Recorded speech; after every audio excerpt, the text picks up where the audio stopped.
I don't know, it'll just be lingering in my head.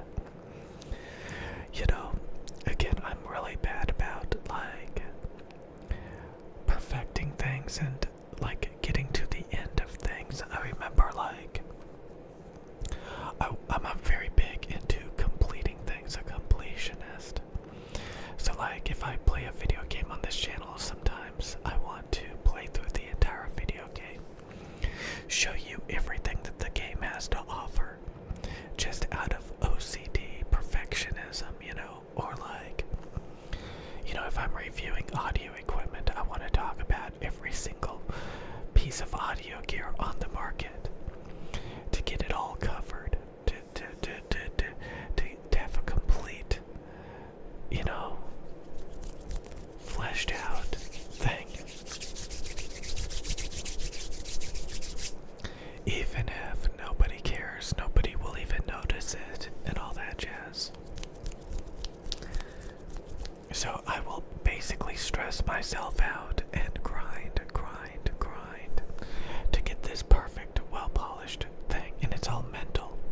It's all mental, grinding away to perfect things. And then it kind of expands to like, okay, I did this game, then I have to do the next game, and the next game. Same with reviewing audio equipment.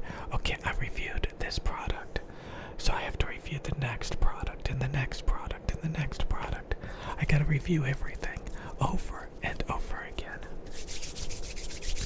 Some of you guys obviously did like that, but it's very stressful. It's very stressful to feel obligated to cover every single stupid product. It has a lot to do with products. So many channels are about, like, I don't know, it's hard. If it messes with my OCD, my obsession to get things completed and done, I can find myself grinding and slavishly working towards a goal that's pointless and unrealistic. And I gotta cut all that shit out, It's the same with food. I gotta eat everything. I gotta complete it to an unhealthy, obsessive degree. So I think if I avoid those situations, yet again, I've talked about this, where I'm looking at databases of tons and tons of material to cover. I do the brute force thing where you just grind to try to cover everything, to try to review everything. It's kind of like, what's that YouTube channel I used to watch? It was like Lord Carnage or something like that. And he set a goal to review every single video game on the market, and that includes all the different video game systems, all the different video game consoles. It's never ending, and sometimes it seems like that's a good thing. I used to actually look for that when I was starting a YouTube channel. I would be like, how much longevity does this subject have? How much material can I cover? Because I want it to be endless, so that the channel can keep going. There's never an end. I would come up with these different reasons, to start a YouTube channel. And at the end of the day, I feel like I'm most comfortable with like things like ASMR, where I can just kind of shit post and like yap.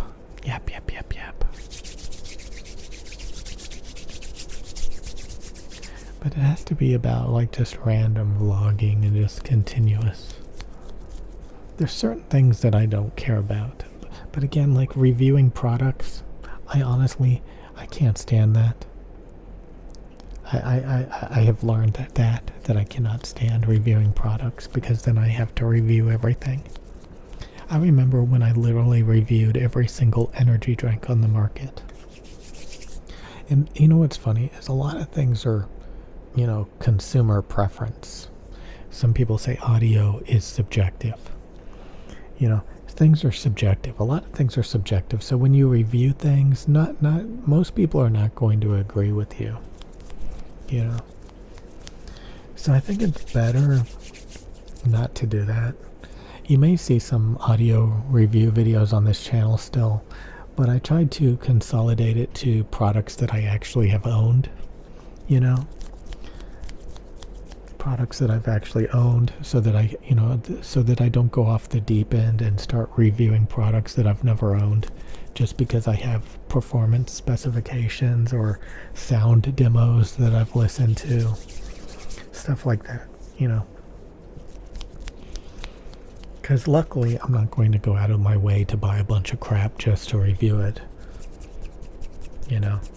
I'm not going to do that. But like for energy drinks and shit, I was doing that. I was like, I'm going to review every single crappy product on the market. I'm going to try not to do that. So you may still see me talking about or reviewing products that I own repetitively. But at the very least, at least I'm not trying to cover every single product that's out there that I don't like or that I don't care about, just to discuss why I don't like them. You know, a lot of product reviewers, they're not trying to find the best. They don't want the companies to get mad at them. You know, a lot of companies, as soon as you start shit talking the product, saying it's not that good, you know, like a legitimate review, you know, they'll stop sending you free stuff. So you have to be in kind of the right state of mind if you want to hustle products. You know, if a company gives you something, you gotta peddle it. That's the whole thing. Like there's all these rules that you have to say that you have to say that like the company gave you the product, or that you're working with the company. You have to say that because there's so many shills and, you know, people out there, you know, just hustling and shilling products for companies, kissing companies' asses, that, you know, they actually made rules and laws that, hey, you can't do that. You can't be, you know, getting a bunch of free shit and saying it's the best thing ever. You know, obviously that's a conflict of interest. But, you know, people still do it. People still do it. Oh, if I got this for a review, you know, if people are still stupid enough to believe the review, you know, I got this product for free from the company, and people still don't care, you know, that obviously you're working with the company at that point. You're shilling their products, you know. But I've basically said just about everything is shit, so companies don't work with me, you know. Even the companies that I do promote, the products that I do promote, they have the same philosophy as all the other companies, you know. Usually companies, they have one or two good products, and then everything else is crappier or a waste of time and money if you buy it. So you can get that one trick pony that they've got. But they don't want to hear you say that even. You know, they want you to say everything they've ever made is good. Oh my. But again, like I said, I have to come up with rules so that it keeps me in line. You know, so I'm not going to be reviewing products that I don't own. And that will keep me in check so that I don't go off the deep end and start reviewing every single stupid product on the market. So that's a rule that I have set up for myself. And again, I don't, you know, I used to like making video game videos, and I used to keep trying to, but it's never made me happy in the long run.